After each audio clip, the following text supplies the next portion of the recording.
Selamat pagi ibu-ibu semuanya. Bagaimana kabarnya pada pagi hari ini? Alhamdulillah baik ya. Sebelumnya perkenalkan, nama saya Agustin Veranda dari Universitas Muhammadiyah Kudus. Di sini saya akan melakukan penjelasan tentang bagaimana sih persiapan kehamilan yang sehat itu. Nah, sebelumnya saya akan menggunakan saya akan membagikan media leaflet untuk dibaca secara bergantian dan juga PPT. Nanti ibu-ibu semuanya bisa mendengarkan apa yang saya jelaskan sambil membaca. Itu ya Bu, saya mulai ya. Nah, ibu-ibu semuanya, sebelumnya saya bertanya, apakah ada yang tahu apa itu persiapan kehamilan yang sehat? Belum tahu. Nah, jadi kehamilan yang sehat ini dibutuhkan juga wanita usia subur atau HUS. Nah, sebelumnya ibu-ibu tahu nggak sih apa itu wanita usia subur? Jadi wanita usia subur itu adalah wanita yang organ reproduksinya berfungsi dengan baik. Nah, organ intim wanita itu yang baik adalah wanita yang umur antara 20 tahun sampai dengan 40 tahun. Nah, ibu-ibu di sini rata-rata umurnya berapa sih? 27, terus 25 juga Ibu? 30. Nah, jadi wanita usia subur ini berlangsung lebih cepat daripada pria. Jadi ibu-ibu, usia subur wanita dan juga pria itu lebih cepat wanita. Puncak kesuburan pada usia 20 sampai 29 tahun. Nah, masalah kesuburan alat reproduksi merupakan hal yang sangat penting. Karena apa? Karena pada wanita usia subur seperti ibu-ibu sekarang ini, itu harus menjaga dan juga merawat alat kelaminnya dengan dilakukan personal hygiene. Begitu ya, supaya apa? Supaya alat kelamin kita terhindar dari bakteri dan juga jamur. Nah, selanjutnya bagaimana sih tanda-tanda wanita subur itu? Nah, yang pertama, tanda-tanda wanita subur itu ketika datangnya siklus haid. Nah, wanita yang mempunyai siklus haid teratur setiap bulannya biasanya subur. Jadi kalau ibu-ibu semuanya masih mengalami menstruasi atau haid, berarti bisa dikatakan wanita subur. Begitu ya. Nah, yang kedua ada alat pencatat kesuburan. Nah, ibu-ibu semuanya kan tahu kalau sekarang teknologinya sudah maju sekali, makanya ada alat pencatat kesuburan seperti ovulation thermometer juga dapat dijadikan sebagai alat untuk mendeteksi kesuburan wanita. Jadi kalau ibu-ibu ingin cek kira-kira aku subur gak sih? Nah, bisa ke rumah sakit terdekat begitu ya. Terus ada juga selain alat pencatat kesuburan juga bisa melakukan tes darah. Tes darah ini kalau ibu-ibu mungkin pernah ya merasakan siklus haidnya tidak teratur. Nah, kalau ibu-ibu pernah mengalami siklus haid yang tidak teratur, itu harus segera diperiksakan. Karena apa? Takutnya ada sesuatu yang membuat siklus haid ibu-ibu semuanya tidak teratur, seperti mungkin ada penyakit atau yang lainnya. Lalu ada pemeriksaan fisik. Nah, pemeriksaan fisik pada wanita usia subur itu juga dapat diketahui dari organ tubuh seorang wanita. Mungkin kalau saat dilakukan pemeriksaan fisik ada suatu kelainan, itu juga bisa menyebabkan seorang wanita itu tidak subur. Terus ada track record. Wanita yang pernah mengalami keguguran, baik disengaja ataupun tidak, peluang terjangkit kuman pada saluran reproduksi akan tinggi. Kuman ini akan menyebabkan kerusakan dan penyumbatan. Nah, hal-hal yang mempengaruhi seorang wanita itu subur atau tidak itu juga apabila seorang wanita itu pernah mengalami keguguran. Karena apa? Pada saat keguguran itu kan biasanya dilakukan kuret yang dimasukkan alat, itu kan bisa membuat jaringan-jaringan di sekitar vagina kan bisa mengalami kerusakan. Nah, itu juga bisa menyebabkan kuman-kuman atau bakteri berkembang biak di situ dan menyebabkan seorang wanita itu tidak mengalami subur atau tidak subur.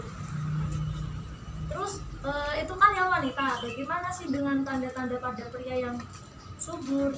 Nah, pada tanda-tanda pria yang subur yang pertama adalah kuantitas. Nah, kuantitas itu kuantitas yang apa? Kuantitas spermanya.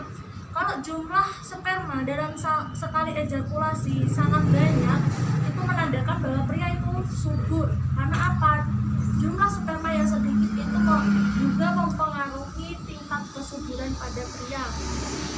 Nah, yang kedua ada pergerakan. Nah, di antara miliaran sperma itu kan hanya ada satu sperma yang bisa menembus satu sel telur. Nah, di antara beberapa sperma itu kalau ada pergerakannya yang paling bagus, itulah sperma yang paling baik. Yang ketiga ada struktur. Jadi kalau strukturnya ada kepala dan berekor panjang, itu semata-mata untuk menyukseskan gerakan mereka menuju sel telur. Jadi kalau sperma yang tidak ada kepalanya mungkin, atau badannya mungkin, atau ekornya mungkin, kalau nggak ada salah satu, itu akan mempengaruhi pergerakannya. Jadi kalau sperma yang rusak seperti itu tidak bisa membuahi sel telur.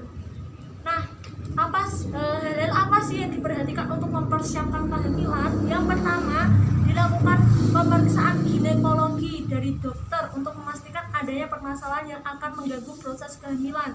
Nah, jadi yang pertama ibu-ibu, kita harus berkonsultasi ke dokter untuk memastikan apakah kita itu benar-benar bisa, atau apakah kita itu tidak mempunyai permasalahan pada kehamilan. Takutnya nanti kalau tidak berkonsultasi ke dokter terlebih dahulu, takutnya nanti kita ada gangguan pada saat kita hamil. Yang kedua, harus imunisasi. Nah, biasanya ibu-ibu dulu waktu mau menikah itu kan ada imunisasi nih. Pada saat mau menikah berfungsi untuk apa? Untuk mencegah kita dan juga pasangan kita terhindar dari penyakit kelamin dan juga penyakit menular seksual. Siapa tahu kan suami kita atau calon kita itu mempunyai penyakit menular, kan kita nggak tahu sih, makanya kita harus imunisasi terlebih dahulu. Yang ketiga, jika tidak mendapatkan menstruasi lagi, segera cek kehamilan dan ingatlah kapan terakhir kali Anda menstruasi. Nah, yang keempat, mempersiapkan masa prakonsepsi, berarti memperkecil kemungkinan resiko gangguan yang mungkin akan terjadi pada janin.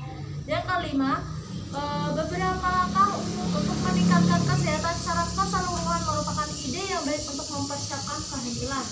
Selanjutnya, usahakan untuk mendapatkan tidur yang berkualitas. Karena apa? Tidur yang berkualitas itu sangat baik untuk tubuh kita. Kira-kira ibu semuanya tahu nggak sih berapa tidur yang berkualitas bagi kita?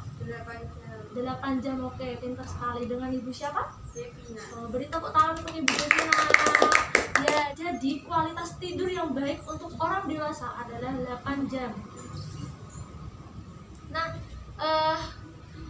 biasanya kan ada sih kehamilan yang tidak diinginkan, seperti hamil di luar nikah. Nah, dampak kehamilan yang tidak diinginkan itu ada beberapa faktor. Yang pertama ada faktor penyebab. Nah, faktor penyebab ini dipengaruhi oleh pertama, kegagalan alat kontrasepsi.